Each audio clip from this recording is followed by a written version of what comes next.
বর্তমানে ফেসবুকে সফল হতে 5টি সত্য মেনে চলতে হবে। এই 5টি সত্য ধারাবাহিকভাবে আপনাদের সাথে শেয়ার করব।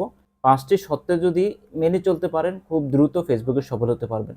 যে সত্যগুলো শেয়ার করব এই সত্যগুলো ফেসবুক বিভিন্ন আপডেটের মাধ্যমে জানিয়েছিলেন। সেই সত্যগুলোর মধ্যে প্রথম যে সত্যটা সেটা হচ্ছে অরিজিনাল কন্টেন্ট নিয়ে আপনাকে কাজ করতে হবে। ফেসবুকে সফল হওয়ার জন্য অরিজিনাল কন্টেন্ট মাস্ট। যদি আপনি অন্যের কপি করা কোনো ফুটেজ দিয়ে ভিডিও তৈরি করেন, রিলস তৈরি করেন, তাহলে কিন্তু ফেসবুকে আপনি কন্টেন্ট মনিটাইজেশন সেটআপ পাবেন না। এআই দিয়েও কোনো ভিডিও তৈরি করতে যাবেন না, কারণ ফেসবুক শুধুমাত্র অরিজিনাল কন্টেন্টের উপর ফোকাস করেছেন। তাই অরিজিনাল কন্টেন্ট নিয়ে কাজ করার চেষ্টা করুন। 2 নম্বর যে বিষয়টা সেটা হচ্ছে শেয়ারেবল কন্টেন্ট। আপনাকে শেয়ারেবল কন্টেন্ট তৈরি করতে হবে। কেন শেয়ারেবল কন্টেন্ট তৈরি করবেন? কারণ হচ্ছে ফেসবুক প্ল্যাটফর্মে একটা ভিডিও ভাইরাল হতে বা অ্যালগোরিদমে একটা ভিডিওকে ভাইরাল করতে সবচেয়ে বেশি যে বিষয়টা কাজ করে সেটা হচ্ছে শেয়ার। যদি আপনি ওই রকম কন্টেন্ট ক্রিয়েট করতে পারেন, দর্শকটা দেখবে, দেখার পরে সেই কন্টেন্টটা শেয়ার করে অন্যকে জানিয়ে দেওয়ার চেষ্টা করবে, তাহলে এই ধরনের কন্টেন্ট ক্রিয়েট করলে ফেসবুকে আপনি সফল হতে পারবেন।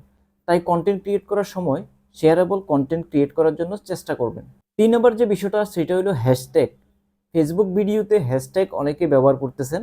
ভাইরাল হ্যাশট্যাগ বা মিলিয়ন মিলিয়ন ভিউজ হয়েছে, ওই ধরনের হ্যাশট্যাগ ব্যবহার না করে ভিডিও রিলেটেড হ্যাশট্যাগ ব্যবহার করুন 5টার বেশি যদি হ্যাশট্যাগ ব্যবহার করেন তাহলে এটা স্প্যামিংয়ের শিকার হতে পারে। ফেসবুকের অ্যালগোরিদম সেটাকে সাজেস্ট করতে নাও পারে। 4 নম্বর যে বিষয়টা সেটা হচ্ছে ফেসবুকের পলিসি গাইডলাইন মেনে চলা। ফেসবুকে কিন্তু অনেক ধরনের পলিসি রয়েছে, গাইডলাইন রয়েছে, যেমন কন্টেন্ট মনিটাইজেশন পলিসি রয়েছে, কমিউনিটি গাইডলাইন রয়েছে। এই কমিউনিটি গাইডলাইনটাকে পুরোপুরি জানতে হবে। কমিউনিটি গাইডলাইনের 27 থেকে 28টা রুলস রয়েছে, সেই রুলসগুলো আপনাকে জানতে হবে। রুলসগুলোর মধ্যে কয়েকটা গুরুত্বপূর্ণ রুলস, সেটা হচ্ছে হেটফুল কন্টেন্ট আপনাকে ক্রিয়েট করতে পারবেন না, হেটফুল ভয়েসও দিতে পারবেন না কোথাও, অর্থাৎ কাউকে ছোট করে বা কোনো রাষ্ট্রকে ছোট করে কথা বলতে পারবেন না, তাহলে ফেসবুকে কমিউনিটি গাইডলাইনের আওতায় চলে আসবে। কমিউনিটি গাইডলাইনের মধ্যে আরও একটা গুরুত্বপূর্ণ বিষয় হচ্ছে এখানে আপনি যে কন্টেন্টগুলো ক্রিয়েট করবেন এই কন্টেন্টগুলোর মধ্যে কোনো ধরনের নুডিটি, সেক্সুয়ালিটি টাইপের কোনো ধরনের ফুটেজ আপনি ব্যবহার করতে পারবেন না। ব্যবহার করলে সাথে সাথে আপনার মনিটাইজেশন ক্যান্সেল হয়ে যেতে পারে। আরও কয়েকটা গুরুত্বপূর্ণ বিষয়, যেমন আপনি আপনার ভিডিওতে ইন্টেলেকচুয়াল প্রপার্টি বা কারো ইনফরমেশন হ্যাক হচ্ছে এই ধরনের ইনফরমেশন প্রোভাইড করতে পারবেন না। অনেক সময় অন্য কারো জিমেল আইডি বা অন্য কারো মেসেঞ্জারের লিঙ্ক, অন্য কারো প্রোফাইলের কোনো গুরুত্বপূর্ণ তথ্য কারোর সাথে শেয়ার করতে যাবেন না। এটা কিন্তু ফেসবুক কমিউনিটি গাইডলাইনের আওতায় পড়ে যাবে। বর্তমানে ফেসবুক প্রত্যেকটা ভিডিওকে রিলস ভিডিও হিসেবে কিন্তু স্বীকৃতি দিয়েছে। তাই রিলসের অ্যালগোরিদম বুঝতে গেলে লং ভিডিওটাকে ওইভাবে আপলোড করতে হবে। লং ভিডিওর অ্যাসপেক্ট রেশিও এবং লং ভিডিও লেন্থ ঠিক রেখে আপলোড করতে হবে, যাতে লং ভিডিওটা ব্রাউজ সেকশনে যায় এবং সাথে সাথে রিলস যে সেকশন আছে সেখানেও যায়।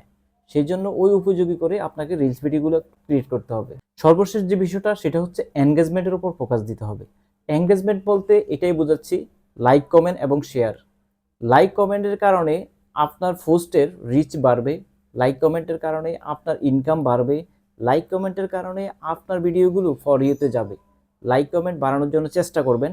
ফেসবুক মূলত লাইক কমেন্টের উপরে সবচেয়ে বেশি জোর দিয়েছেন, যদিও লং ভিডিও বা রিলসের ক্ষেত্রে সেটা প্রাধান্য পায় না, বাট পোস্টের ক্ষেত্রে বা স্টোরি ক্রিয়েটের ক্ষেত্রে সেই জিনিসটা কিন্তু প্রাধান্য পায়। স্টোরি ক্রিয়েট করার চেষ্টা করবেন। স্টোরি ক্রিয়েট করলে যে বিষয়টা হয়, স্টোরিটা আপনার ফ্রেন্ড সার্কেল যারা আছে সবাই কিন্তু এই স্টোরিটা তাদের সামনে যায় এবং তারা কিন্তু ওইভাবে এই স্টোরিটা দেখেই আপনার ভিডিওতে ক্লিক করতে বাধ্য হবে। তাই স্টোরি ক্রিয়েট করুন স্বতন্ত্রভাবে। যে সমস্ত রুলসগুলো বললাম এই রুলসগুলো যদি একজন ক্রিয়েটর মেনে চলে তাহলে ফেসবুকে বর্তমানে সফল হতে পারবে। ফেসবুকে যদি আপনি অন্যের কপি করা ভিডিও বা এআই ভিডিও তৈরি করে আপলোড করেন তাহলে কিন্তু আপনি ক্ষতিগ্রস্ত হবেন, আপনার এখানে রিচটা পাবেন না, মনিটাইজেশনও ক্যান্সেল হয়ে যেতে পারে। তাই সাবধানে থেকে কাজ করতে হবে। বন্ধুরা, ভিডিওটি এই পর্যন্ত দেখার জন্য অসংখ্য ধন্যবাদ। চ্যানেলে নতুন এসে থাকলে চ্যানেলটাকে সাবস্ক্রাইব করার জন্য অনুরোধ রইল। ভালো থাকুন, সুস্থ থাকুন, দেখা হবে নেক্সট কোনো ভিডিওতে। আল্লাহ হাফেজ।